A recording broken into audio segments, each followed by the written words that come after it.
Boa noite a todos, a todas, a todos. Eu sou a professora Franci Rose, coordenadora do Graças, Grupo de Antropologia em Contextos Islâmicos e Árabes. Nós vamos seguindo aqui na nossa segunda mesa do Islã medieval. Queria pedir para vocês curtirem, colocarem as questões aí, que a gente vai pegar as questões e trazer para os professores no final das apresentações, compartilhar com os colegas de vocês. Quero deixar registrado aqui meu agradecimento ao programa de pós em Psicologia da USP de Ribeirão e ao programa de pós de Antropologia da USP de São Paulo, né, pelo apoio, pela divulgação do nosso trabalho, que é extremamente importante. Esse é o nosso 7º encontro, Graças vem a cada ano modificando a sua temática, a temática, né, sobre esse período, né, da história do Islã já tinha sido pedida já há algum tempo. Queria aproveitar também para fazer um merchandise do nosso livro, né, O Islã e Decolonialidade, Diálogos Plurais, que foi um dos nossos temas, né, de trabalho aqui, de seminário há 2 anos. Então, é importante que a gente, nesse momento tão difícil da nossa história, né, atual, aquilo que está vivendo a Palestina, a gente possa fazer algo que é extremamente importante, que é difundir o conhecimento, né? Na mesa da tarde, nós falamos exatamente sobre isso. A única coisa que combate a ignorância sobre os povos, sobre a história dos povos árabes, dos povos muçulmanos, dos povos africanos, dos povos indígenas, é justamente o conhecimento. Então, o trabalho do Graças, nós estamos bem empenhados nisso, e hoje quem está coordenando essa mesa é a Jan Sadiq Adi, que é doutora em psicologia pela USP de Ribeirão Preto, né? Acabou de defender seu doutorado, que logo vai estar disponível aí para vocês baixarem, consultarem, que é sobre os livros de história, né? Como árabes e muçulmanos aparecem nesses livros de história, de igrejas, né, das religiões, sumiu o nome, daqui a pouco a Jan fala para mim aqui, mas, nossa, adventistas, escolas adventistas, né, sumiu o adventista da mente. E é importante, né, trazer esse conhecimento para que a gente possa cada vez mais aprender e aprender nesse coletivo bonito que a gente sempre constrói todo ano. Então, passo para a Arjan, e aí logo a gente volta aqui. Eu tenho que trocar as figurinhas, então, para trocar as figurinhas... Aqui.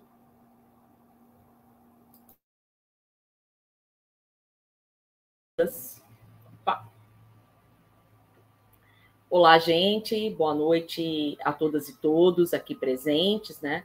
Sejam todos bem-vindos ao 7º ciclo de debates, processos psicológicos e culturais emergentes, com o tema dessa edição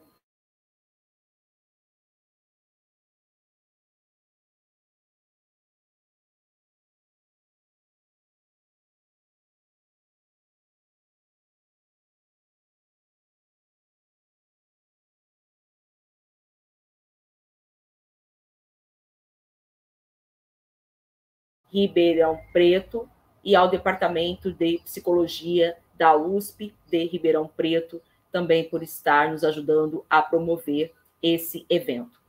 Meu nome é Jan Sadiq.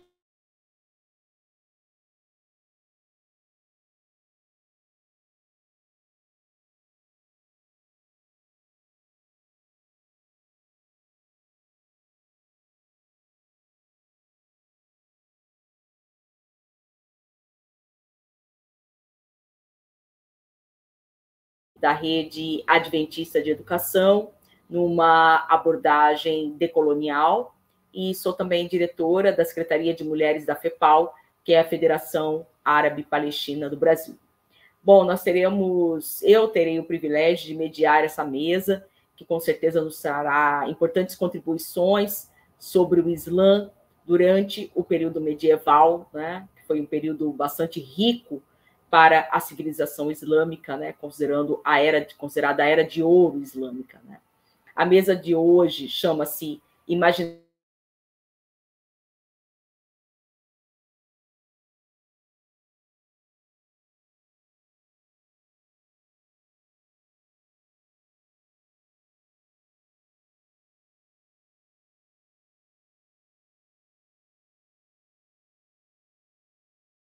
Universidade Federal de Goiás, especializado em História e Cultura Árabe Islâmica.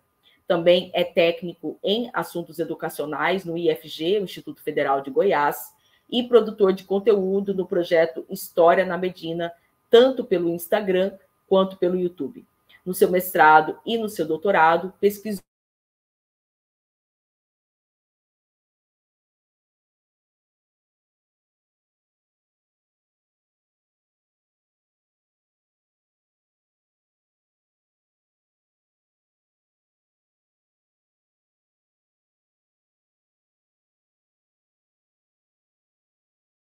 especialização do ensino profissionalizante e superior pela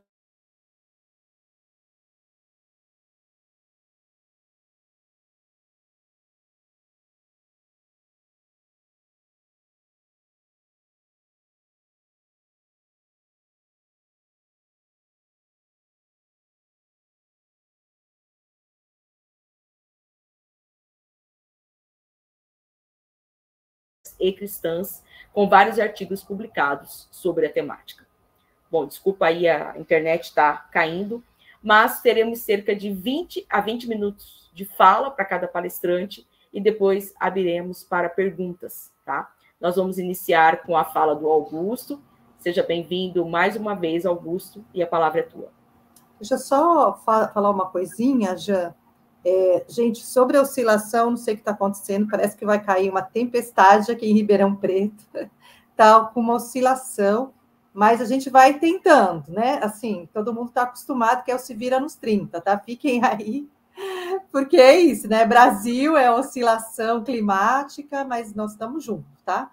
Desculpa, viu, Augusto, te cortar aí, viu? Sem problema. Eu vou só compartilhar a tela aqui. Espero que funcione. Um segundinho. Então, uma boa noite a todos e todas. É um grande prazer fazer parte do 7º ciclo de debates sobre processos psicológicos, culturais e emergentes, trabalhando principalmente sobre a questão do Islã medieval.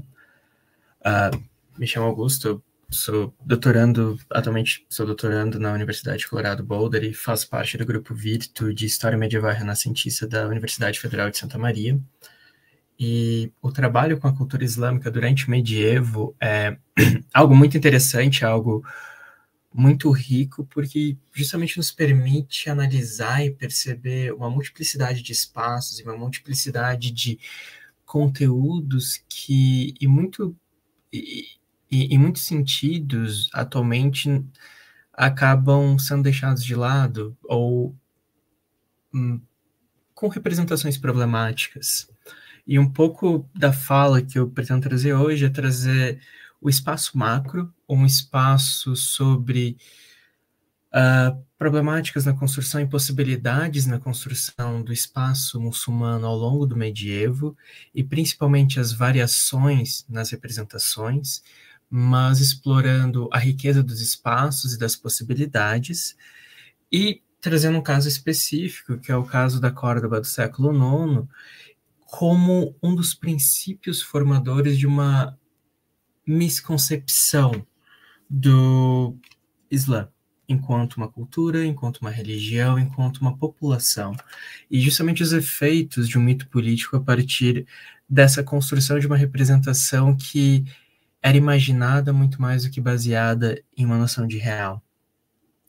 Então, partindo para uma conversa sobre o Islã medieval, é interessante a gente sempre conversar sobre uma literatura clássica, por assim dizer, referente a esse espaço do Oriente, suas formas, suas possibilidades, suas problemáticas. Um dos clássicos que nos permite explorar um pouco desse contexto, um pouco das possibilidades, é justamente o Edward Said, com o seu orientalismo e as práticas de construções que são impostas perante o outro, perante ao Oriente, perante a população muçulmana. Mas, mais do que o Said, uma importante literatura é a Europa e a magia do Islã, uma publicação do Maxime Hodgson. Ele foi um historiador francês.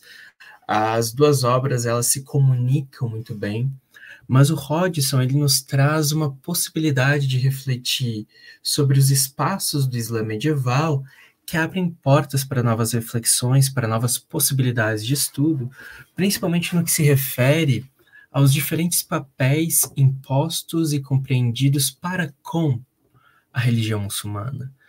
O historiador, ele traz a perspectiva de que, ao longo do medievo, o Islã era algo que, em alguns momentos, era admirado, era buscado, era usado como exemplo pela sua vontade, pela sua ânsia de buscar conhecimento, de explorar, de reconhecer, de compreender, de ter, de certa forma, curiosidade enquanto uma pauta para o desenvolvimento, mas que em muitos momentos era usado como uma política de enfrentamento dentro do cenário europeu, trazendo problemáticas relativas à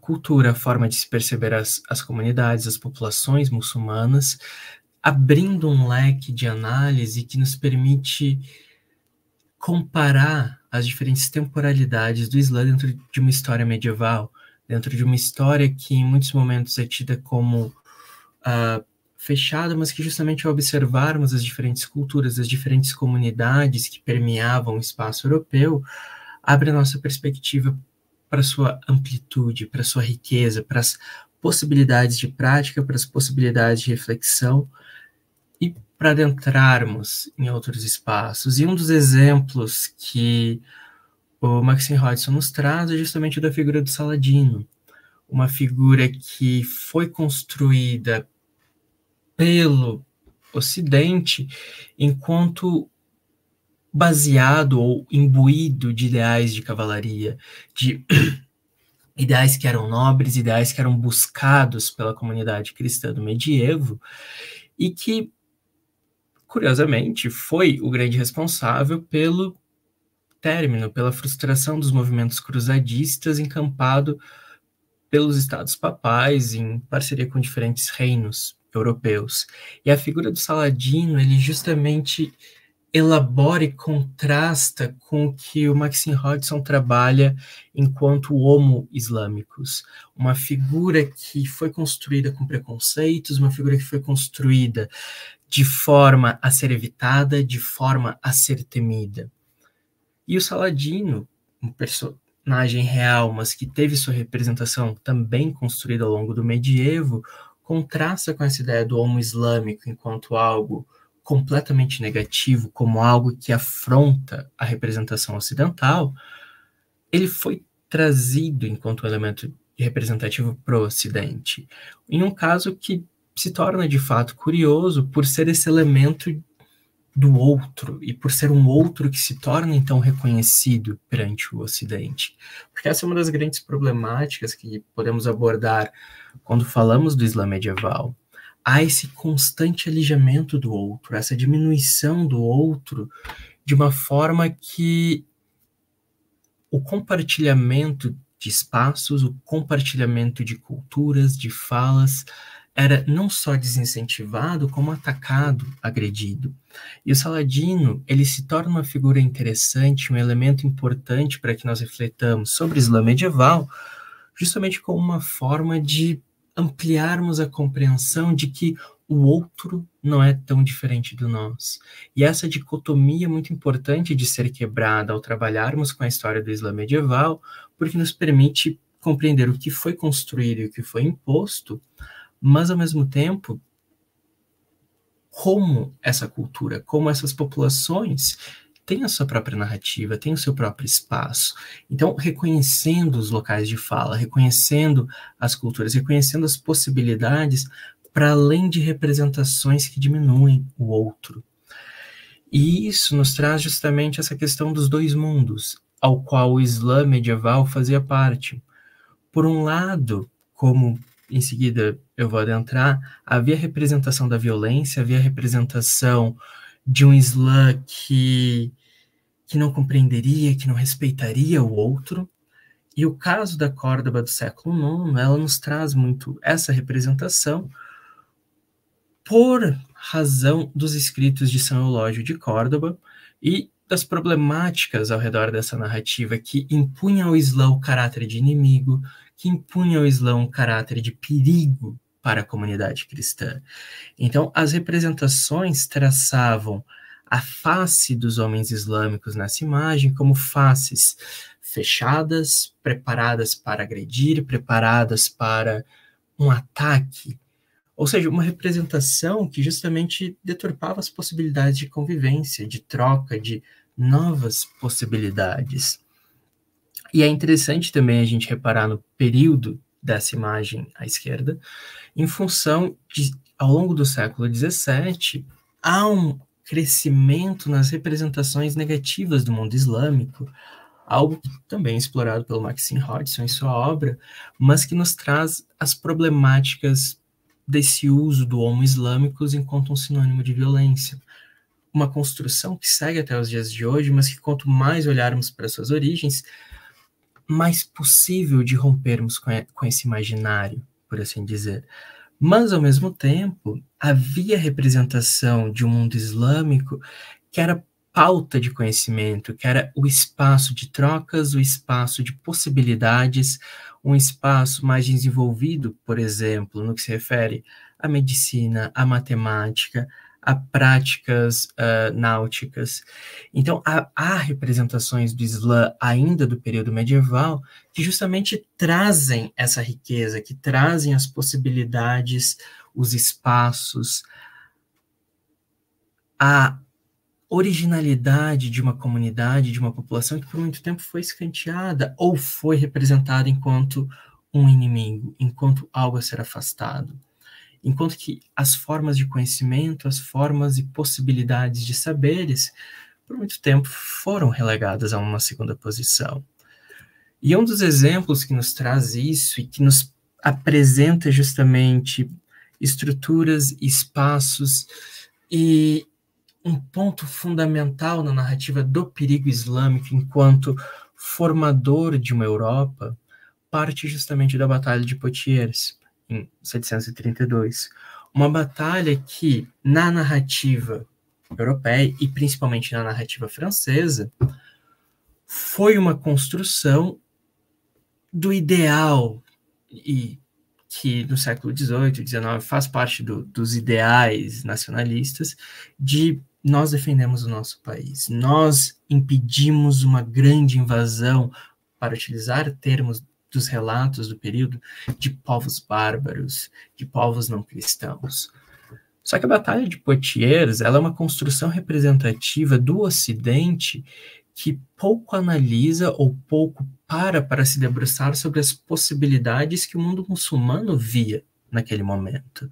Porque em 730, 740, apesar de haverem populações islâmicas já bem estabelecidas na Península Ibérica, o grande objetivo, o grande sonho da comunidade islâmica era a conquista de Constantinopla, era a conquista do seu próprio espaço geográfico, em um certo sentido, pela proximidade geográfica.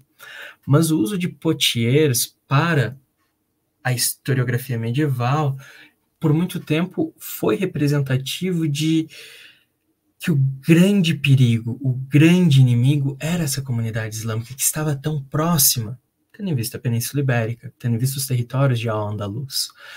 E o uso dessa narrativa colabora com a diminuição de uma compreensão para com o mundo islâmico, reforçando ideais de violência, reforçando ideais de uma constante invasão, de um constante perigo e de uma necessidade de enfrentar esses inimigos, de enfrentar e de se colocar enquanto uma população superior.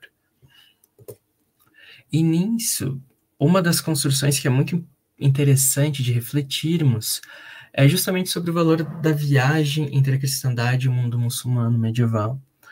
E fazendo uma breve comparação entre os professores André Meatella e Beatriz Bisio, é muito interessante a gente pensar o espaço da viagem dentro de um espaço cristão muito pautado em ideais de peregrinação, de pregação, em ideais de solidificação da fé, ou de avanços militares em nome da fé.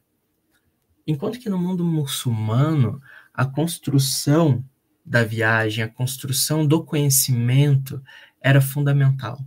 A viagem dentro do mundo muçulmano, ela possuía um caráter muito mais de conhecer, de experimentar, de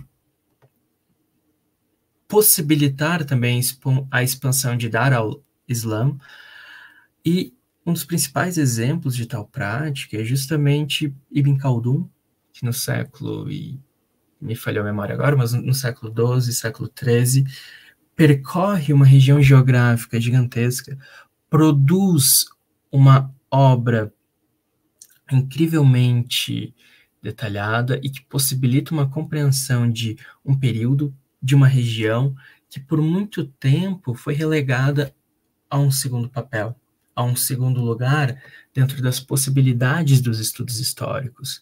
Quando a gente olha, quando a gente pensa nas possibilidades da viagem, enquanto essa forma de construir conhecimentos, de construir possibilidades, a gente consegue centralizar e se permitir compreender as possibilidades, o impacto e o tamanho do mundo islâmico. Não enquanto mundo violento, não enquanto mundo representado como inferior, mas sim enquanto mundo que buscava práticas, buscava possibilidades de interagir, de trocar, de se desenvolver. E a busca pelo conhecimento é algo central dentro dessa narrativa. O que contrasta, por exemplo, com o horizonte europeu, onde a viagem era em muitos momentos baseada em preceitos religiosos, em preceitos de imposição ou de solidificação da fé. Ainda que, sim, a fé fazia parte do caráter dessas viagens muçulmanas também, mas tão importante quanto ela era a busca pelo conhecimento, era a busca por novas práticas, por novas possibilidades, seja na área médica, na área matemática, na área de outras ciências, mas sim uma busca que levava a esse conhecimento, mas que em muitos momentos é deixada de lado quando paramos para abordar as culturas e os espaços muçulmanos. Nesse sentido, o que parte e o que faz essa construção é justamente a deslegitimação do outro, é a forma como desde o medievo há uma constante negação dos valores e das possibilidades de convivência, ou das possibilidades de que esse outro saiba ou ofereça tanto quanto nós. O outro, ele é inferiorizado, ele é diminuído, e em muitos momentos não há uma busca por compreensão.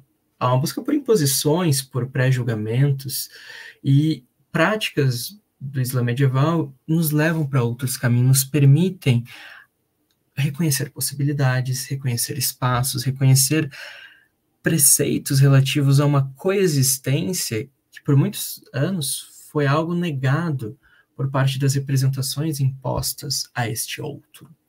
E um dos principais exemplos que nós temos relativos a uma construção do outro e justamente a solidificação desse mito, desse homo islâmicos enquanto algo negativo, parte da Córdoba do século IX e das ações dos mártires de Córdoba, que foram narradas, foram descritas por Eulógio de Córdoba em 3 textos: o documento Martiriale, de 851, Memoriale Sanctorum, que cobre um período de 6 anos, e o Apologético Martírio.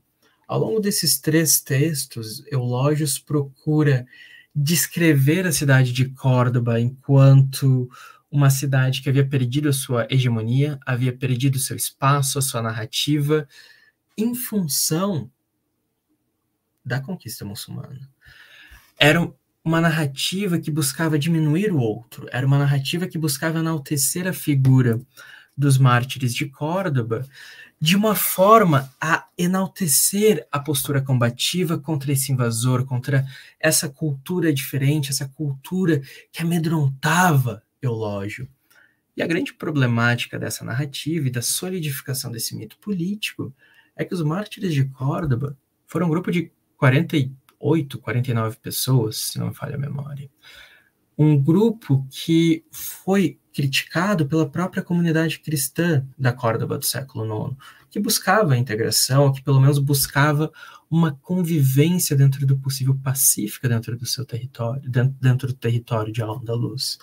A representação dos mártires de Córdoba é baseada em um mito político que é construído por Eulógio e que se baseia em deslegitimar a religião muçulmana, a cultura, a população. E o seu principal meio para fazer isso é justamente o último texto, o Apologéticos Martyrium. O Apologéticos Martyrium ele é majoritariamente baseado numa biografia, numa das primeiras biografias encontradas sobre o profeta Muhammad na Europa, que foi encontrado no mosteiro de Leyre, em Pamplona, e na qual a principal descrição relativa à figura do profeta se dá como Satanás ministro. Algo que por si só já é problemático, uma vez que coloca essa figura da religião muçulmana em um primeiro momento enquanto uma heresia do cristianismo e em uma continuação de tal construção negativa enquanto vinculada a forças negativas, a forças que imporiam suas vontades, que imporiam vícios e que principalmente impediriam a consolidação desse poder cristão, como era desenvolvido, construído e explorado por Eulógio. E a construção, então, da figura do profeta, que baseia o Apologéticos Martyrium, é de que, de fato, ele era um profeta, mas um profeta vinculado à perdição, um profeta vinculado ao erro. E essa representação, ela, então, desconsidera alguns problemas existentes dentro da narrativa da bibliografia do profeta, e ela coloca principalmente uma representação usada para impor construções, para impor espaços e possibilidades. Alguns dos problemas que a gente encontra na construção feita por Eulógio parte do fato de que, de acordo com a sua datação, Muhammad teria em torno de 4 a 10 anos no momento da revelação do Islã, algo meio complicado de se aceitar ou de se compreender, uma vez que há a compreensão de que ele teria em torno de 40 anos, em 710 depois de Cristo, e principalmente algo que influencia essa misconcepção, essa problemática percepção e construção do mundo islâmico a partir do Ocidente, a partir de uma imposição de valores, imposição de perspectivas, sem pensar na riqueza, sem pensar no espaço e na voz do outro. Ainda, Eulógios teria problemática percepção sobre o tempo de presença, de fala, de atuação do profeta, ao determinar que o abominável profeta Maomé manteve o poder durante 10 anos, ao fim dos quais morreu e foi sepultado no inferno. Então, toda uma construção dramática para que seu texto fosse lido enquanto um exemplo de nós devemos manter a distância dessa comunidade, um exemplo estereotipado desse outro, mas que justamente procurava por diminuí-lo, por alijá-lo do centro ou de uma possibilidade de integração. A descrição de Eulógios ainda singularizaria Muhammad através de percepções como: logo lhe apareceu o espírito do erro, em forma de um abutre, e mostrando-lhe o bico dourado, disse-lhe que era o anjo Gabriel e ordenou-lhe que se apresentasse como profeta de seu povo. Ou ainda que, após a revelação, Muhammad teria começado a pregar novas ideias àqueles animais brutos e, no raciocínio rápido, indicava a necessidade de acabar com a idolatria, por ter começado a adorar um Deus corpóreo nos céus. A problemática dessa construção é que justamente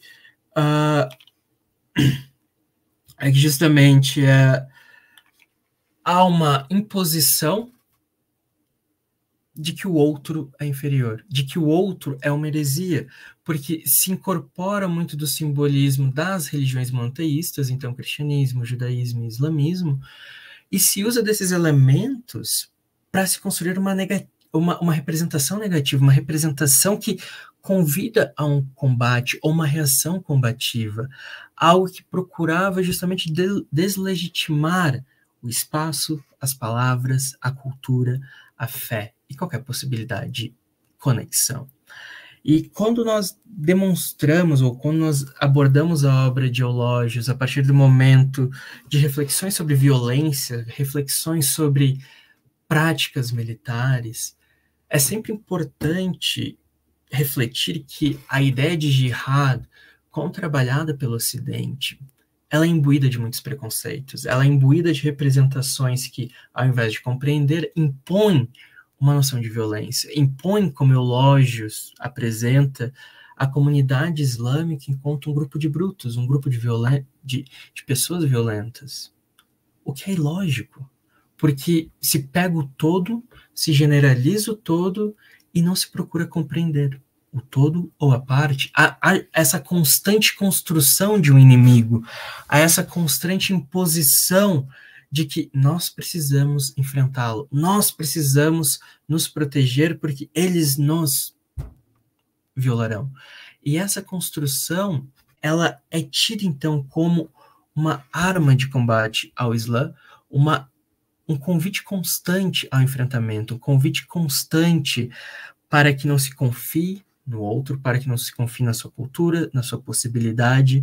A forma como Eulógios demonstra a construção da morte de Muhammad é muito conectada a tal valor, é muito conectada a uma percepção de que a ressurreição do profeta muçulmano não seria possível, porque era uma narrativa falsa. Haveria possibilidade de que a sua alma foi ao inferno por ser esse idealizador de uma fé falsa. E mais do que isso, Eulógios procura construir uma narrativa de que, por culpa de Muhammad, as populações muçulmanas teriam o mesmo destino. Então, há essa constante estereotipização do outro enquanto negativo. Há essa formação e base de uma ideia do homem islâmico enquanto um elemento diferente, um elemento que não pode ser confiável. E a grande problemática das narrativas, como as de Eulógio, nesse período inicial do medievo e inicial da própria religião islâmica, é que elas perduraram. Esses estereótipos, eles se solidificaram, eles se consolidaram, e eles ainda hoje impactam a nossa forma de perceber o outro, tornando necessário a reavaliação, a releitura dessas obras iniciais do século VIII, do século IX, para que seja possível a desconstrução de preconceitos, a desconstrução de espaços e de possibilidades. E, encaminhando para o final, o grande problema e a grande problemática de construções como as de Eulógios são as noções de uma profecia autorrealizável, mas também essa construção de um mito político que é legado. A profecia autorrealizável, ela é percebida como na forma como as narrativas sobre o Islã são desenvolvidas, sempre colocadas numa percepção de que, se nós não combatermos o Islã, nós vamos ser conquistados, nós vamos ter a nossa cultura apagada, nós vamos ter a nossa identidade alterada. É uma percepção de que há necessidade de agredirmos, há necessidade de considerarmos essa outra comunidade inferior. E quando se trabalha com esse ideal, com essa compreensão de uma profecia autorrealizável, não há espaço para integração, há espaço para violência, há espaço para ataques. E a problemática de uma profecia autorrealizável é que ela solidifica o espaço do mito político. Ela busca a compreensão do outro como um inferior, o submisso. É justamente uma prática que impede compreensão, impede integração. Há a intenção de assustar, há a intenção de fazer com que o medo seja a principal bandeira para o distanciamento. A construção de um ideal e de um espaço de homo-islâmicos dentro do contexto medieval, ela parte justamente de diminuir, de alijar, de prejudicar práticas e possibilidades. E o medo de perder a identidade torna-se uma força narrativa interessante, porque ela é algo passível de ser levada através de pregações, ela é passível de ser carregada através da narrativa, ela é passível de ser um conhecimento imposto construído e estabelecido enquanto uma verdade, ainda que não seja de fato uma verdade. Então, a grande problemática, por exemplo, e a utilização do relato de Eulógios sobre a opressão e a luta dos mártires permitiu, por exemplo, justificar e exaltar a reconquista ibérica, em termos do caráter espanhol, que tinha o cristianismo como uma das suas principais bandeiras, mas, ao mesmo tempo, esse mito ele nunca foi baseado numa compreensão do espaço ou das culturas do outro. Ele foi constantemente construído perante uma inferiorização, uma deslegitimação de espaços, de vozes, uma imposição de um imaginário ao redor das populações muçulmanas que impedia integrações, que impedia possibilidades e que justamente legou a representação de um mundo islâmico quanto algo negativo, algo a ser afastado ou algo a ser temido. E o legado da representação de Eulógios pode ser visto na forma como a Reconquista Espanhola foi consolidada, com os éditos de expulsão mirando as populações judaicas, mirando as populações muçulmanas, mirando as populações convertidas em 1611. Ou seja, é um legado de constante violência, é um legado de constante alijamento. E quando nós lemos o texto de Eulógios, há de se pensar o quão diferente a representação que ele fez em 840, 850, é diferente da representação que ainda hoje é consumida e ainda hoje é feita das comunidades islâmicas, dos seus espaços, da sua fé. Ou seja, há uma necessidade de se reverter muito das representações que são construídas desde o medievo, e se buscar por novas possibilidades, novos espaços, novos enriquecimentos. E, realmente, eu queria agradecer muito o convite para estar aqui hoje. É sempre um prazer compartilhar e conversar sobre essas temáticas, e fico no aguardo depois para as perguntas.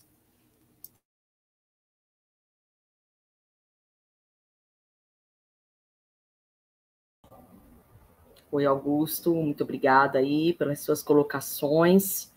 Bom, a gente vai pensando, né? Eu acho que a gente vai deixar a fala do Tiago e depois a gente abre para perguntas tanto para você quanto para o Tiago. Acho que fica melhor assim se a gente organizar, mas já deu para pensar bastante coisa aí a partir da sua fala.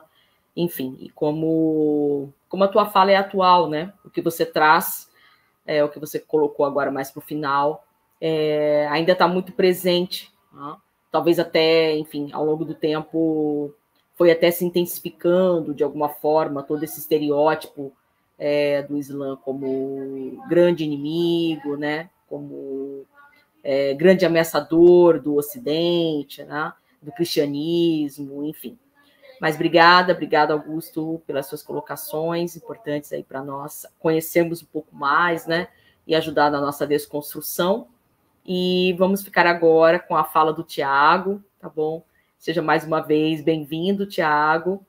E vamos deixar aqui a tua fala, a fala é tua, e depois a gente abre para perguntas. Muito obrigada desde já. A fala é tua. Boa noite, agradeço a professora Franci Rose e toda a equipe do Graças pelo convite. Prazer estar aqui falando sobre o Islã medieval, minha área de pesquisa. Recentemente, em agosto, eu defendi uma tese justamente sobre os mártires de Córdoba, que o professor Augusto falou. Analisei lá os relatos do Eulógio, inclusive o que ele mencionou, o apologético dos mártires. Então, fiz uma fala sobre o imaginário islâmico e as representações sobre o Islã e os outros nas obras muçulmanas medievais. Então, fiz aqui separei aqui uma penca de fontes. Vou explicar bem rapidamente o contexto de cada uma e falar sobre como são as representações sobre o outro e sobre os próprios muçulmanos, segundo alguns muçulmanos do próprio período medieval. Então, antes de tudo, Palestina livre, né? Então, vamos lá. Primeira obra... Vou começar, na verdade, vou tentar compartilhar a tela. Pegando aí o que o Augusto falou, pegando carona numa... Eu não sei se apareceu para vocês aí, a capa de um livro. em PDF. Apareceu. Então, vou pegando um pouco carona, vou apresentar primeiro um documento cristão medieval que aborda os muçulmanos. Essa aí é a Crônica Moçárabe de 754. Até onde se sabe, ela é o documento cristão mais antigo que aborda a conquista da Península Ibérica Al-Andalus pelos muçulmanos.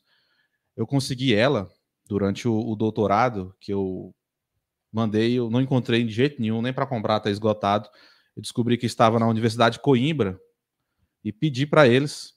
Eu acreditei que não iam mandar o PDF, mas é aquela coisa, né? O não eu já tinha, mandei aquele e-mail maroto e mandaram a obra todinha. Aqui, então, é a versão do professor José Eduardo Lopes Pereira, de 1980, tradução direta do latim para o espanhol. Essa crônica tem autoria anônima. Ela foi feita por um andaluzino, provavelmente do clero. Mas o que é interessante nela? Ela é organizada em gerências políticas, em poderes políticos. Então, cita os visigodos, os romanos orientais ou bizantinos e os árabes. Então, ela menciona o crescimento dos árabes, da expansão árabe-islâmica, desde a Península Arábica até outras regiões. Ele vai mencionando, o cronista menciona isso.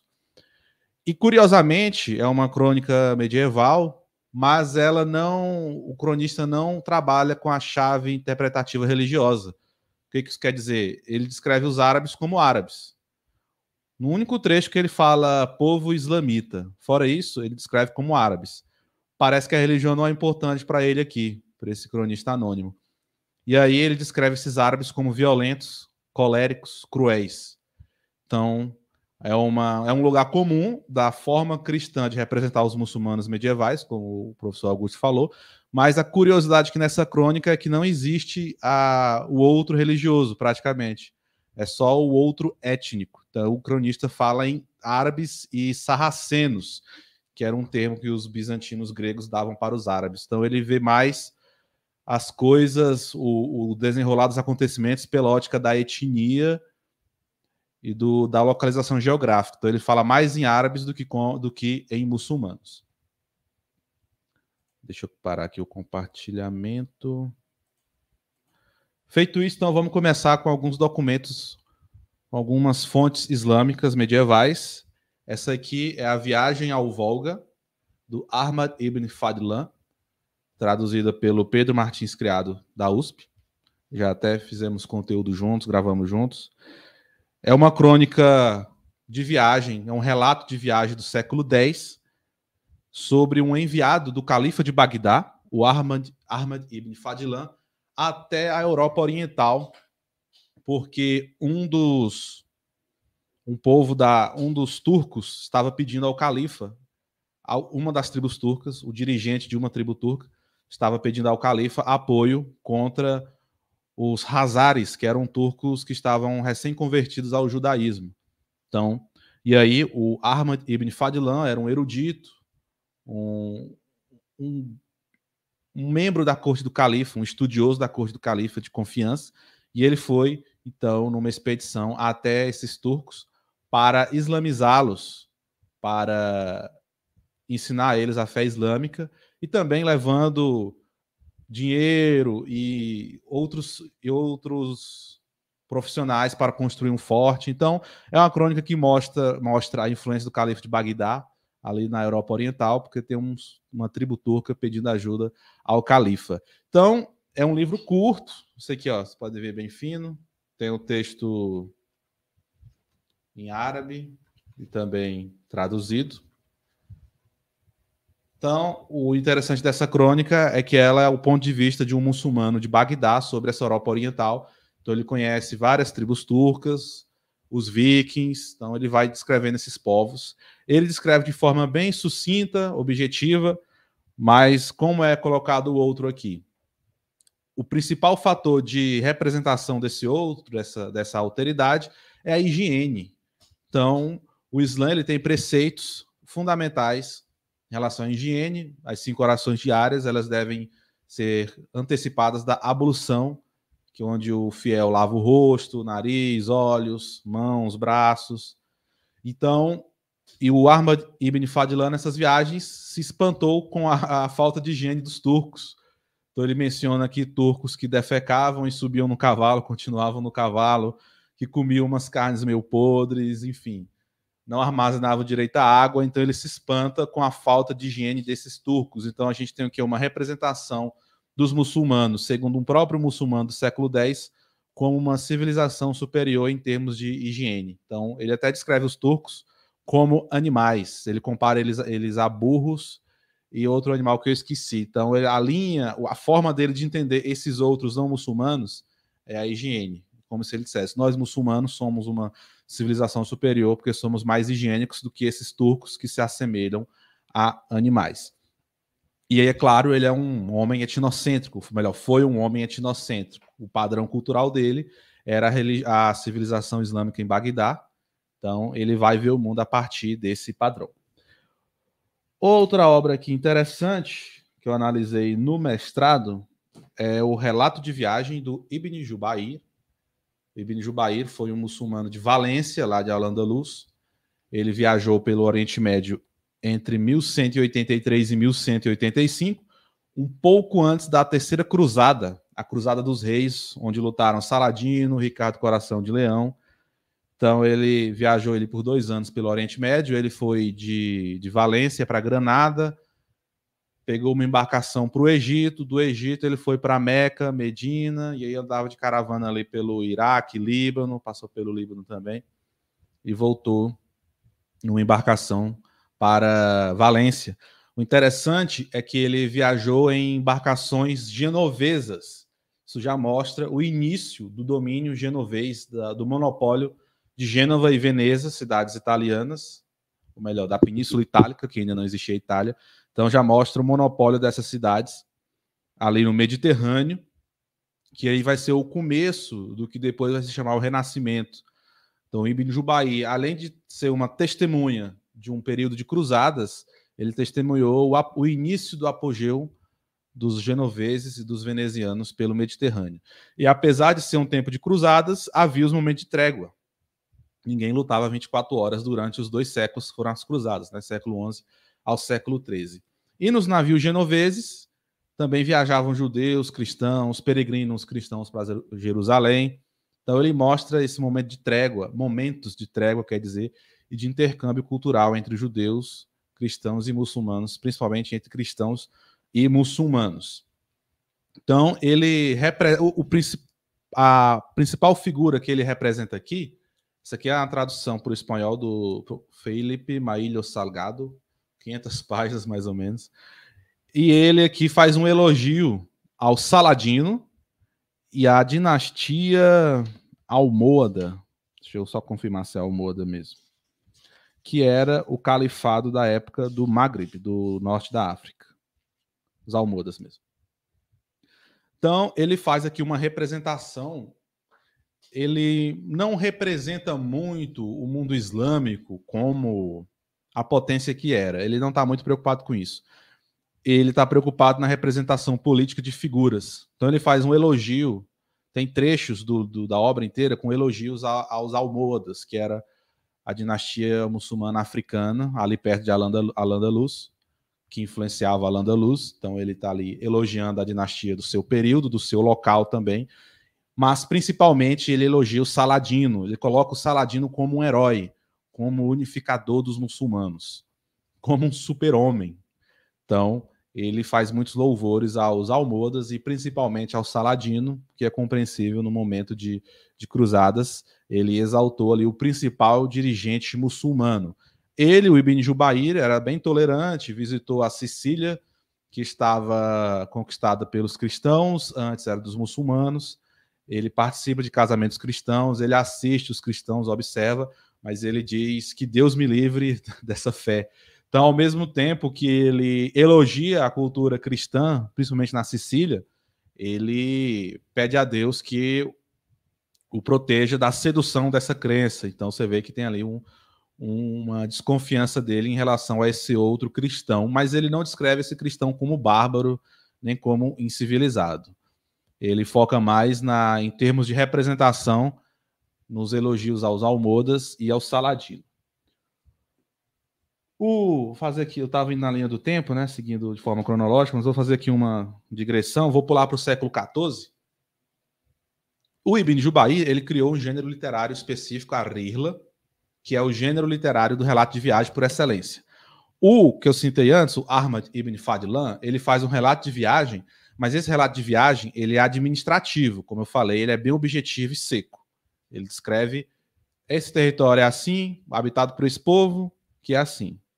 O Ibn Jubayr, ele era um poeta, ele era versado em jurisprudência, mas também era um poeta de primeira linha, e ele escreveu o relato de viagem dele em prosa rimada, majoritariamente em árabe, com alguns hispanismos, mas em prosa rimada, que é o mesmo estilo do Alcorão, chama Sadi, é o estilo da prosa rimada.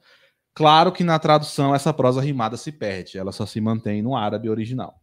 Mas a riqueza poética dele permanece, com exceção da prosa rimada, porque ele usa muitas metáforas, símbolos, inclusive quando ele chega em Bagdá que está ali na bifurcação dos rios Tigre e Eufrates, a antiga Mesopotâmia.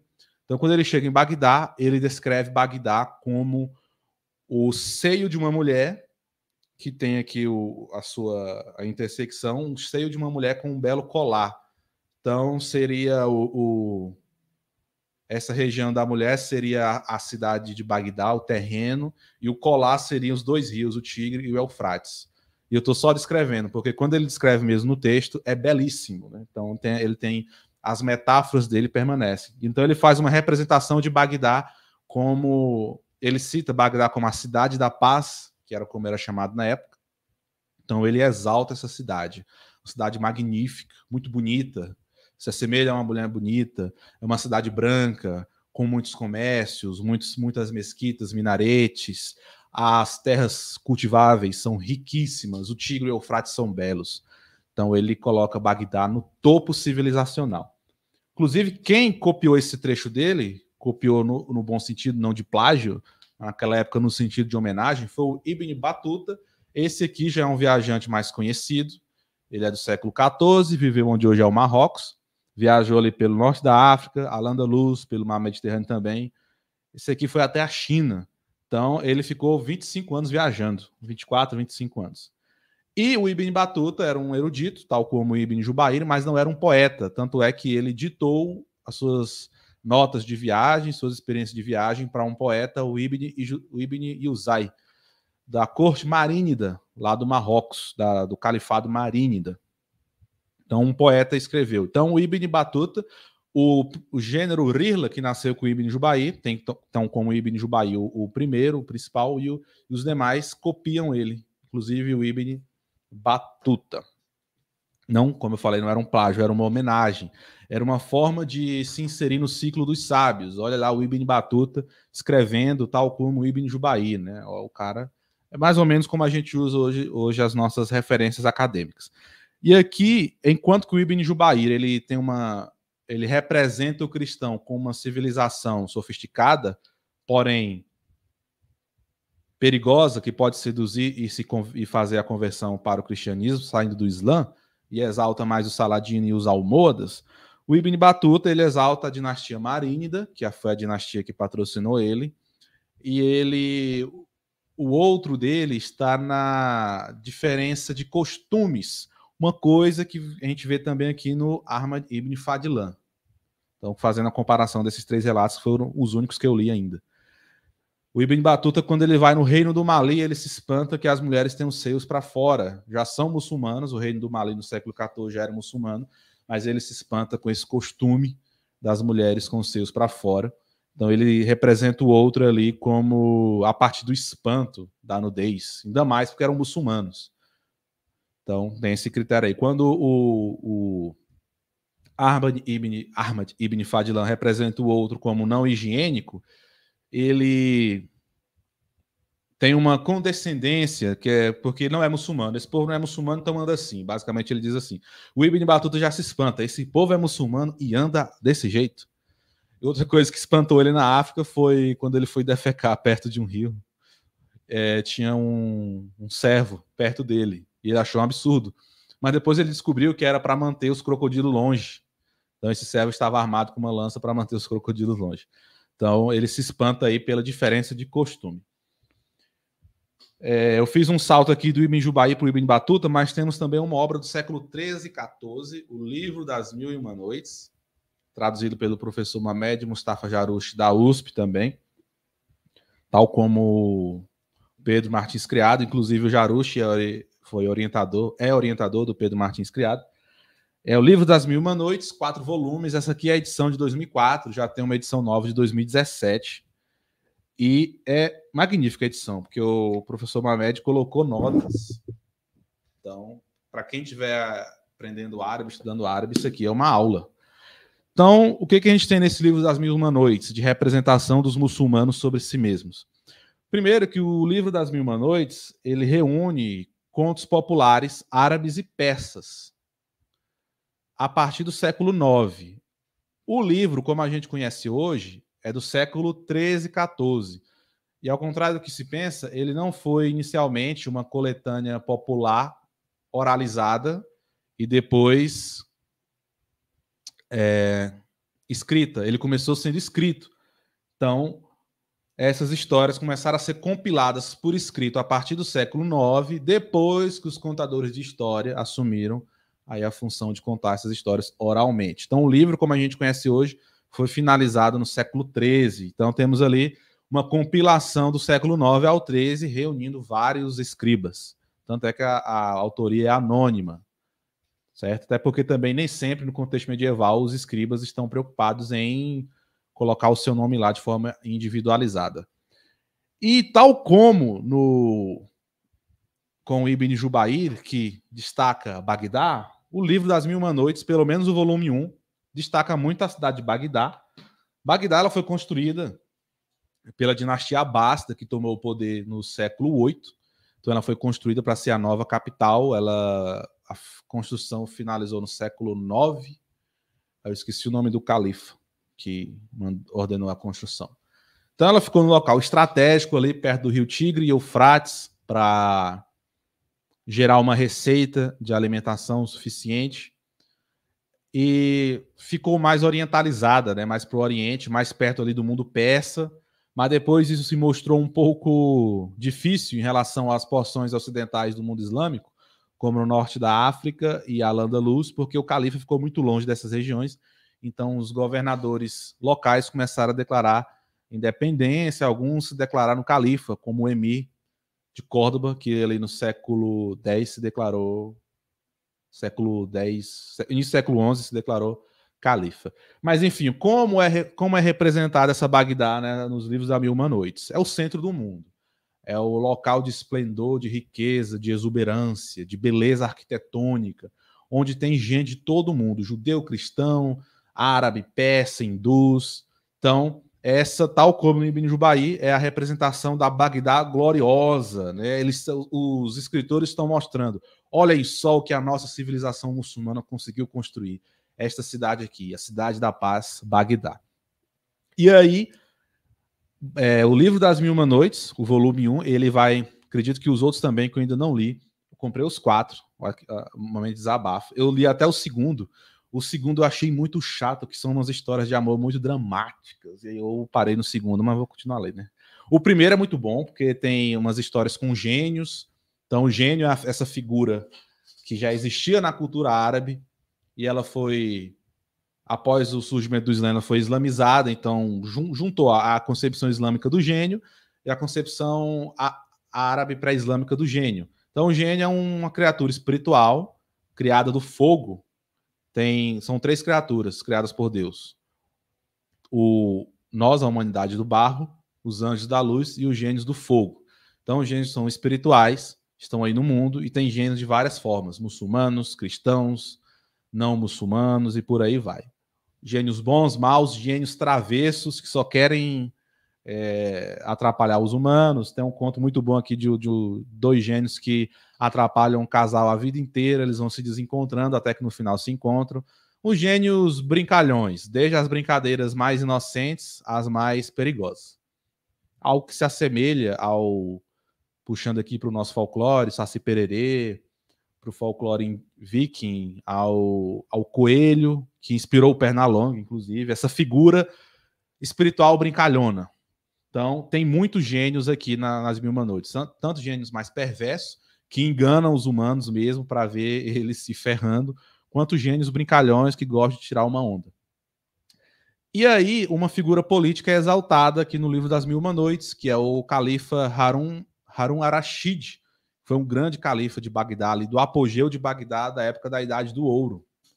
Então, até acreditado ao Harun ar-Rashid a criação da Casa da Sabedoria lá em Bagdá, que era um centro de pesquisa e de tradução, que reuniu estudiosos hindus, judeus, cristãos, muçulmanos, traduzindo ali obras hindus e persas e gregas para o árabe. Essas obras depois foram traduzidas para o latim pelos cristãos ocidentais. Então, a Casa da Sabedoria do século IX ali de Bagdá, fundada em 832, é acreditada ao Harun ar-Rashid, que é o grande califa daqui, né, dessa grande cidade que é Bagdá. E aí esse califa é descrito como poderoso, porém justo. Ele alguns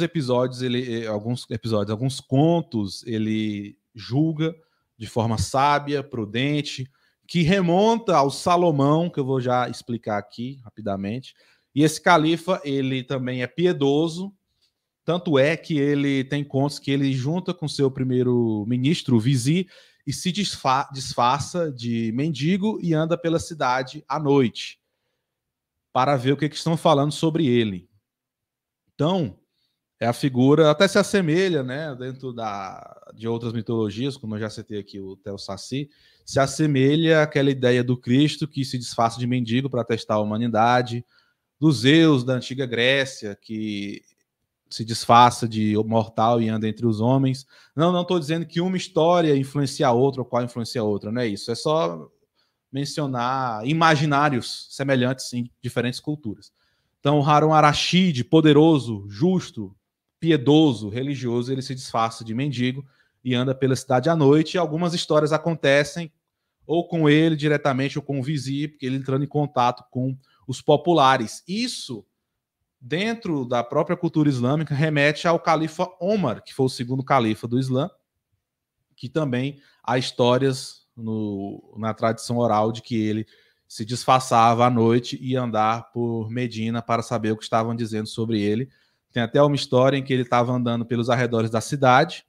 Isso não é à toa, porque o Harun ar-Rashid foi um dos grandes califas da dinastia Abássida, e o califa Omar foi o segundo califa do Islã, o califa da grande expansão, né? Durante o califado dele, as terras islâmicas foram ali perto da Índia até o norte da África, já beirando ali a Al-Andalus. Então foi o califa da grande expansão. Então o califa Omar, disfarçado, encontrou uma senhora que estava passando necessidade com seus filhos, que ela estava até cozinhando água numa panela, fingindo que estava cozinhando para as crianças tentarem se acalmar e dormir. E ele perguntou que situação era aquela, a senhora explicou isso, e então a senhora falou que Deus proteja esse califa, o Omar, porque não está nos ajudando. E aí o Omar ficou, como se fala, encucado, e foi lá na despensa de Medina, da capital, pegou um saco de comida para essa família. Ele tinha um acompanhante, um guarda-costa, o guarda-costa até queria recarregar o saco, e ele falou: por acaso você vai carregar os meus pecados no dia do juízo? Então o Omar foi lá, em penitência, levou uma sacola de mantimentos para essa família. Essa história também é relatada numa minissérie sobre o Omar, chamada Omar, do Catar, essa minissérie. Então temos aí o Harun ar-Rashid, essa figura do califa poderoso que se disfarça e anda de madrugada pela cidade para descobrir a opinião popular sobre ele. E já finalizando, tem uma... Ah, meu Deus, perdi aqui. Deixa eu ver se eu encontro uma fonte interessantíssima aqui, também traduzida pelo professor Jarouche da USP. Eu vou compartilhar aqui com vocês.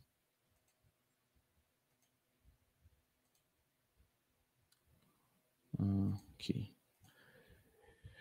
Ele traduziu uma obra chamada Livro de História do Ibn Habib, o Bin Habib, e ele traduziu o capítulo da conquista de Al-Andalus, segundo esse relato. Esse livro chama Livro de História, obra completa.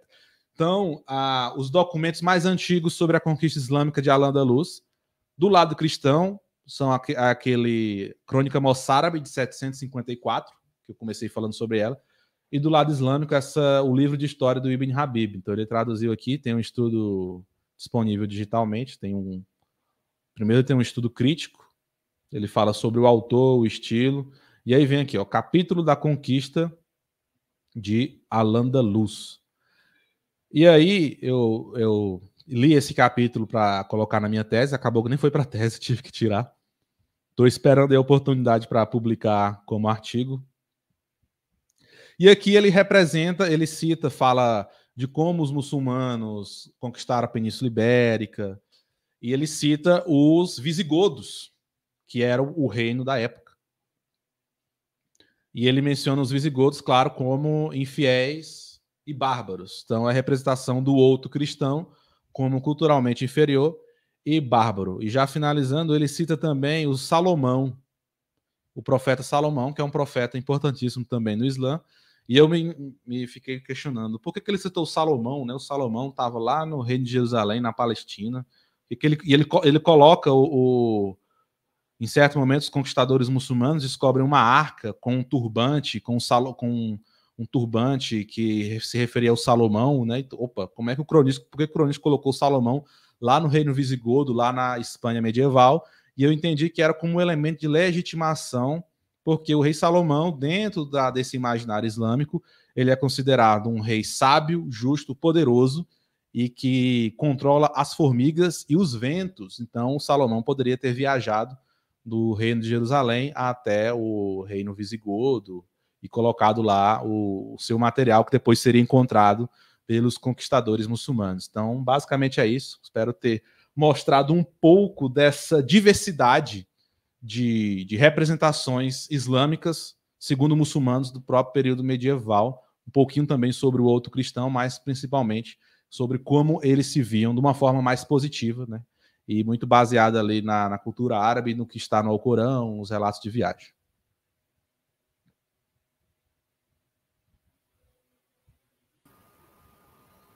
Oi, Tiago, muito obrigada pela tua fala. Trouxe bastante conteúdo também.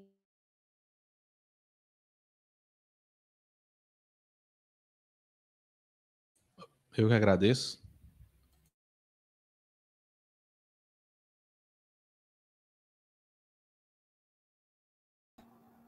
Acho que a Jan caiu, né? Travou sobre, aqui. Enfim, todos os... A Jan, acho que é a tua internet que está travando, amiga. Tá travando aqui, travou tudo para mim. Acho que é isso. Bom, a gente tem algumas perguntas aqui, tá? Que passaram, a Franci passou. E uma delas, assim, diz assim, tanto para o Tiago quanto para o Augusto: que livros vocês recomendariam para quem está iniciando na leitura do medievo islâmico? Vocês querem falar? Pode começar, Augusto. Não, eu sempre sugiro um clássico que eu acho que é maravilhoso, porque pelo menos para mim foi como eu comecei a me interessar e a buscar os espaços dos estudos islâmicos dentro do medievo, que é Uma História dos Povos Árabes, de Albert Horain. É sensacional porque ele te apresenta e te oferece uma macroimagem do contexto, das comunidades, das populações, das suas formas, o que permite que, ou que pelo menos me permitiu, enquanto graduando, pensar, nossa, é interessante daqui a pouco pensar um trabalho de conclusão de curso sobre essa temática, um mestrado, um doutorado nessa temática, porque ele oferece essa grande imagem, e a partir dessa grande imagem tu vai conectando os teus interesses, vai conseguindo ser mais específico. Então, eu sempre sugiro Uma História dos Povos Árabes, porque eu acho que é uma excelente porta de entrada para esse campo de estudos. Eu indico esse também, foi o primeiro que eu li, é indispensável. Eu indico também esse aqui, Uma Breve História do Islã, da Tamara Son. Ele não é tão extenso na política quanto o Albert Urani, mas ela fala muito da questão cultural também, da teologia, da espiritualidade, do, da jurisprudência também. Eu indico também 2 da Karen Armstrong, esse aqui, O Islã. É parecido também com... Não é tão extenso quanto do Albert Urani, mas ela tem outras informações. E também a biografia do profeta Muhammad dela, que aqui foi trazido como Maomé, uma biografia do profeta. Explica muito sobre a Arábia pré-islâmica e islâmica dos primeiros tempos. E também tem um livro em espanhol do tradutor do relato do Ibn Jubair. Ele é um pouco caro, né, comprando importado, mas ele é maravilhoso. Dicionário de História Árabe Islâmica, Felipe Maílo Salgado, vocês encontram na Amazon. Ele é sensacional, porque é aquele livro, você está lendo, às vezes o autor citou um negócio que você ainda nem conhece. E aí tá aqui, ó.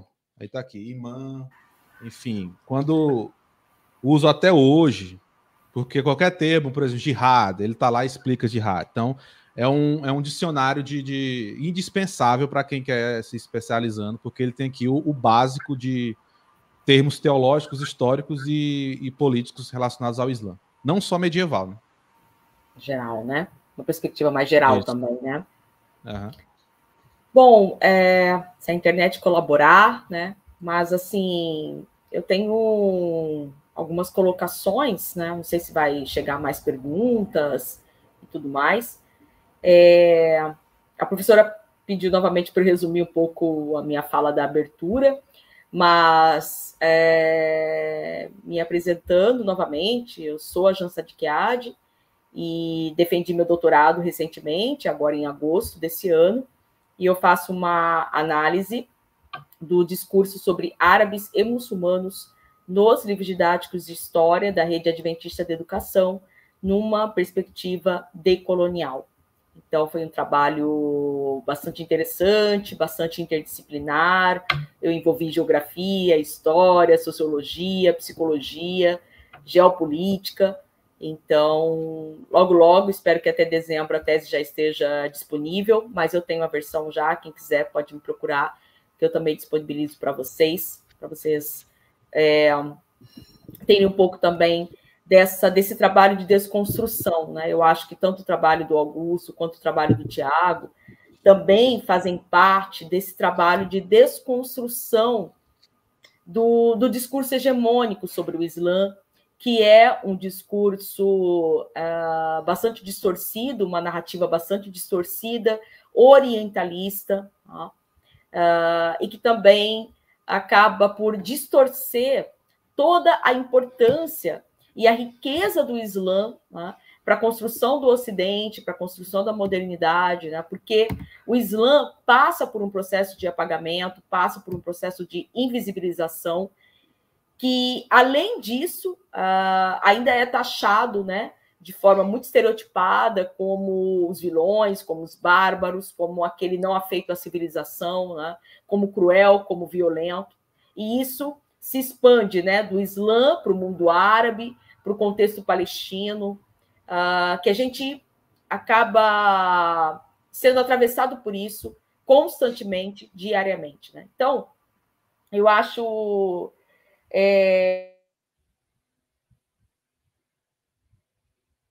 Travou de novo.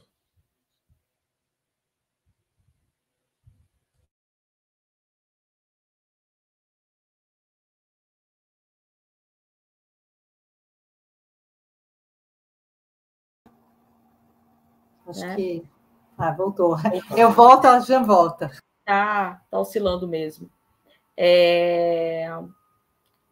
Assim, bom, vai para os dois, né? E vocês escolhem quem vai responder. Mas, assim, primeiro, como que a gente lida e o que a gente faz, né?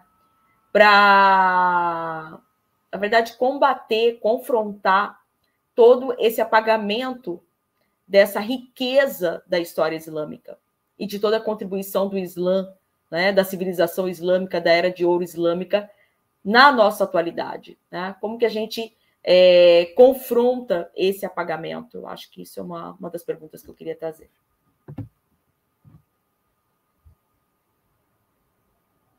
Quem vai responder? O Tiago, o Augusto? Se quiser, eu começo. Pode começar. A gente vai variando. Vai revezando. Eu acredito que saindo um pouco do... Pensando aqui como professor e também produtor de conteúdo, né? Porque como professor de sala de aula, a gente monta a aula para aquela turma específica. Produção de conteúdo é mais ampla. É partir de fontes árabe islâmicas. Então, por exemplo, eu estou com uma turma... Estou sendo professor substituto no IFG, estou dando aula para os primeiros anos do médio. São 3 turmas. E eu peguei, quando eu comecei, foi no final da Idade Média. Foi uma aula sobre o fim da Idade Média, peste negra, fim do feudalismo e depois modernidade. E comecei pelo Renascimento. Então, é bom a gente ler o máximo possível de teoria e de metodologia e depois montar a sua própria linha. Porque quando eu fui, por exemplo, da Renascimento, é muito dividido. A Renascimento comercial e urbano, ou melhor, espaço Renascimento cultural. E, na verdade, não é tudo ao mesmo tempo agora. Então, eu fiz até uma aula, Renascimento cultural, comercial e urbano. E eu comecei citando como origem desse renascimento justamente o relato do Ibn Jubayr, que ele fala sobre os genoveses no século XII no Mediterrâneo, que é ali o começo do Renascimento. Não tinha esse nome na época, né? Que é o quê? Está mostrando, antes eram os muçulmanos que governavam aqui esse Mediterrâneo, agora são os genoveses. Não à toa o tal do Renascimento europeu começa ali na Itália, Gênova, Veneza, Florença. Então, eu mostrei para os alunos a linha do tempo tradicional dos 5 períodos, né? Pré-história, antiga, medieval, moderna, contemporânea, e mostrei, vamos trabalhar nisso aqui, porque também é muito difícil no ensino superar esse modelo tão aceito, que às vezes dá um nó na cabeça do aluno, mas eu falei, isso aqui é um ponto de vista europeu, vamos sair um pouquinho dessa caixinha europeia. Eu mostrei, esse muçulmano aqui, ele mostra uma coisa dos genoveses, que é isso e aquilo. Então, estou tentando mostrar para eles isso, trabalhar, acho que o ideal é trabalhar com fonte árabe islâmica e mostrar esse eixo fora da Europa, mostrar a conexão que inclui a Europa e os cristãos, mas não somente. Mostrar acho que a chave é trabalhar fontes árabes islâmicas e mostrar a conexão, que essas fontes, principalmente esse relato de viagem, não só de muçulmanos, até o do Benjamin de Tudela, do século XII também judeu, mostram essas conexões, né, que é dentro da perspectiva da história global, que é uma vertente que surgiu ali nos anos 90, que enfatiza as conexões entre as várias regiões do globo. É claro que tem uma dificuldade, nem todas as fontes ainda estão acessíveis em português, mas já tem muita coisa em português, tem o relato aí do que o Pedro Martins traduziu, já tem muita coisa sendo traduzida, muita coisa também na editora Tabla. Então, na editora Tabla tem muitos poetas, palestinos, inclusive, Mahmoud Darwish. Amanhã mesmo eu vou trabalhar esse livro aqui do Mahmoud Darwish, 11 Astros, que eu vou falar sobre formação dos Estados modernos europeus, Portugal e Espanha. E a formação da Espanha está ali junto com a conquista de Granada e a expulsão dos judeus muçulmanos. E tem um poema aqui,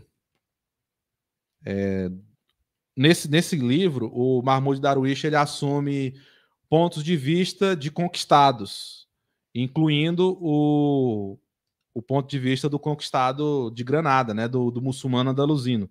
Então, um dos livros dentro do poema é esse aqui, 11 Astros no Último Céu Andaluzino. Então, vou partir desse poema para questionar para os alunos que ponto de vista é esse? O que o poeta está lamentando? Está lamentando a queda de Granada. Que contexto é esse? Então, acredito que é o trabalho com fontes e saindo ali um pouco, saindo do eixo europeu também, mostrando as conexões. É isso. Bom, deixa eu só... Eu acho também que realmente a gente precisa sair dessa perspectiva eurocêntrica, né? Eurocêntrica, ocidental, orientalista, né? mesmo porque, quando você falou também, Tiago, do Renascimento, né, tem a obra do Jack Gould, né, que vai discutir o Renascimento ou os renascimentos, né? Na verdade, existiram vários renascimentos pelo mundo ao longo da história, né? E tem também um renascimento árabe, né? Que é a Nahda. Então, acho que esses renascimentos, enfim, é outro processo de invisibilização também, né? Pela literatura, pela ciência hegemônica, né? Que a gente precisa realmente trazer nos nossos espaços de sala de aula, né? Na verdade, trazer esse outro mundo, né? Que é bastante desconhecido aqui pelo nosso sul global, pelos alunos brasileiros, né? Então, pelos alunos latino-americanos, enfim, acho que a gente precisa realmente resgatar essa história desconhecida e esses povos, né? A história desses povos, que são histórias geralmente bastante desconhecidas, né? Pelo mundo, pelos alunos. É isso. E aqui tem uma questão que, como eu estou em uma instituição pública, a nossa liberdade permite fazer o próprio material didático, que é o que eu venho fazendo. Mas aqui na cidade, em outras cidades também, dependendo do que você aborda fora do livro didático, vira até uma demissão, né? Sim, essa questão política aí, esse atrapalhamento aí. Sim, infelizmente, sim. Augusto? Acho que em 2021 eu estava ensinando na Uniriter, em Porto Alegre, e eu caí assim, primeiro semestre, e foi uma disciplina de História Medieval, e eu achei muito interessante, sim, conversar com os alunos. Era uma turma relativamente pequena, de 15 pessoas, e eles estavam super empolgados, por exemplo, para trabalhar com as cruzadas, e foi muito interessante, porque tipo, eu dividi a aula em 2 aulas, na realidade. Então, a metade da primeira aula foi trazendo muito do estereótipo, tipo, das representações, de como se foi construído. E eles super empolgados, assim, de fato, comprando a ideia de que, não, o estereótipo faz sentido, o estereótipo não tá errado. E uma das coisas que eu trouxe justamente para apresentar uma outra ideia é um pouco do texto As Cruzadas Vistas pelos Árabes, do Amin Maalouf, porque é uma leitura simples, é uma leitura que, eu digo que ela é uma leitura quase lúdica, e não uma leitura acadêmica, e foi uma ferramenta muito interessante para abrir a possibilidade de discussões sobre outros campos, sobre outros espaços, e principalmente reconhecer o espaço de vista, as possibilidades, e reconhecer as outras comunidades. Porque isso é uma das coisas que, nas experiências docentes que eu tive, quando a gente começa a sair, quando a gente consegue desmistificar os estereótipos a partir de conversas simples, isso abre a possibilidade para novas narrativas, para novas possibilidades. E porque a gente sai muito... Porque em alguns momentos, e um dos pontos que o Thiago trouxe, em experiências no espaço privado, principalmente, a gente é muito recluso, a gente não tem a possibilidade de desenvolver diferentes abordagens ou diferentes possibilidades, porque a gente corre o risco de uma demissão daqui a pouco. E quando a gente começa a ter conversas que estão baseadas nas leituras que a gente faz e que apresentam outras narrativas, um dos materiais que eu gosto de pensar em trazer para a sala de aula constantemente é o Ornamentos do Mundo, da Maria Rosa Menocal.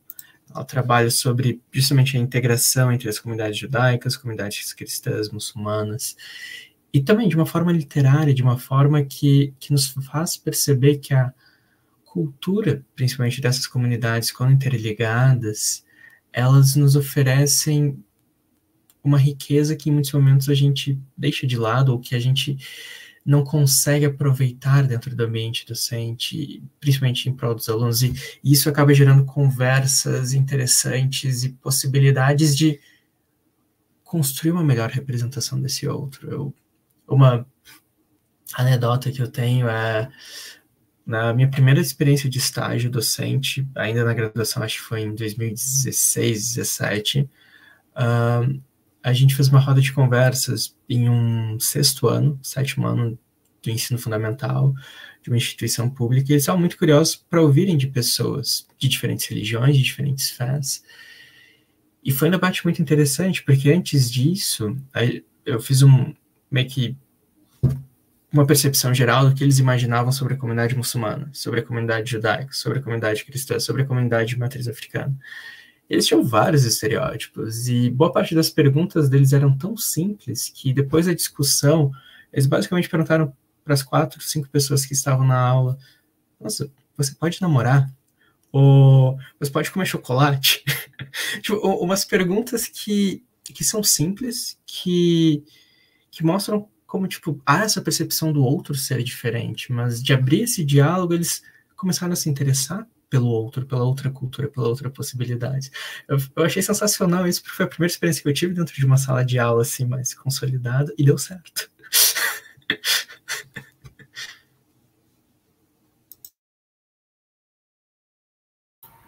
Eu acho que trazer esse mundo árabe, enfim, o mundo islâmico, né? Como foi você que disse, né, Augusto, que há muito mais semelhanças do que diferenças entre nós. Tá? Há muito mais proximidade, né, do que distâncias. Tá? Então, há muito mais, na verdade, pontes do que muros, né? Encontros do que desencontros, ou ataques, invasões, né? Eu acho que é isso, né? Esse encontro, essa possibilidade de coexistência, que existiu na nossa história, enquanto muçulmanos agora, e que é importante a gente trazer nesse momento, inclusive para discutir esses estereótipos e os processos de discriminação mesmo, para tentar desconstruir, né? Tanto a xenofobia contra árabes, contra palestinos, tanto a islamofobia, né, contra muçulmanos, que está muito intensa também, né? Enquanto a gente faz esse trabalho de desconstrução, por um lado, por outro lado, ele também, esse movimento de preconceito, ele está mais acirrado também, ele também se intensifica em alguns grupos, né? Até algumas correntes religiosas e tudo mais, né? Então, eu acho que apresentar esse outro lado é de extrema importância para desconstruir mesmo, né? E é isso, é coisa simples, né? Às vezes as pessoas confundem assim, mas Alá, não, mas o Deus dos muçulmanos é um outro Deus. Eu falo, não, Alá é simplesmente a mesma pronúncia, né? É a pronúncia em árabe da palavra Deus, né? Então são coisas simples, mas que as pessoas realmente elas desconhecem, né? Muito permeados pela mídia hegemônica, pelo noticiário, enfim. E são coisas simples mesmo que a gente precisa explicar para aproximar, né? Para aproximar as pessoas, para aproximar os colegas, né? E aprender esse respeito pelo outro, né? E por aquele também que tem suas singularidades, que tem suas idiosincrasias, que tem suas particularidades, mas que compõe, né, esse mundo diverso, e que bom que ele é diverso, né? Para parar da gente tá sempre buscando o igual, né? Mas também esse respeito ao diferente, né? Que é fundamental, né? Na psicologia a gente tem que trabalhar isso, né? Porque diminui o sofrimento também.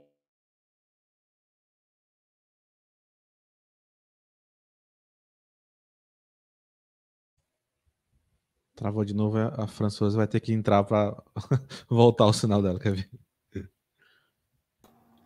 Quem sabe volta, né? Eu entro, a Jean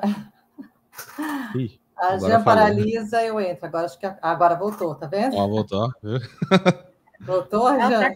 Tô aqui nessa internet. Não, é que você parou, aí assim, aí o pessoal, o Thiago disse, agora a Franci entra para a Jean voltar. É isso. Bom, vocês querem fazer mais alguma fala de fechamento? Já são 8h30 aqui no Brasil.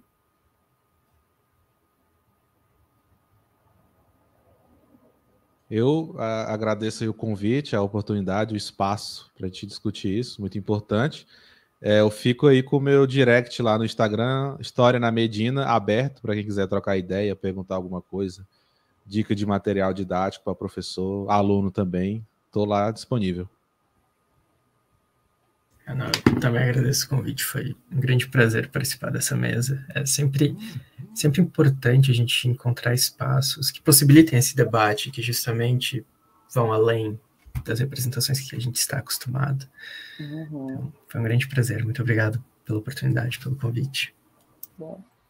Obrigada, Augusto. Obrigada, Tiago. Amanhã a gente continua às 7 horas também, no horário aqui do Brasil, de Brasília, com um debate onde vamos ter o Tufi Cairuz, a Clarice e outras pessoas aí também falando sobre...